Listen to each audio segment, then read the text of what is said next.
असे वेगवेगळे ब्रँडचं दूध आपल्या जिल्ह्यामध्ये यायले. त्या दुधामध्ये काय काय असते हे कोणाला जास्त सांगायची गरज नाही.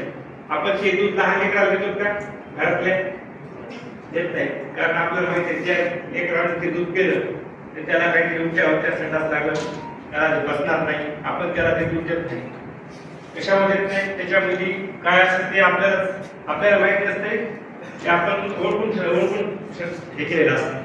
तसं त्याप्रमाणे आपल्याला आता जनावर पाळण्याची गरज निर्माण झालेली आहे आपल्या शेतीसाठी.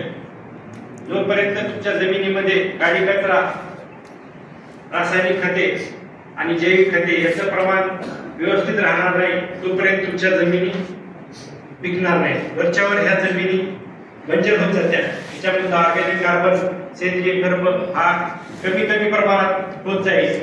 आणि जी आज परिस्थिती आहे, अचानकच पाऊस यायला, 8 दिवस उघड पडायली, धान करपायले, पीक करपायले, हे कशामुळे व्हायले? ते निसर्गाचा असमतोल झालेला आहे सगळा. तो कशामुळे झालेला आहे? आपल्या मानवामुळे झालेला आहे.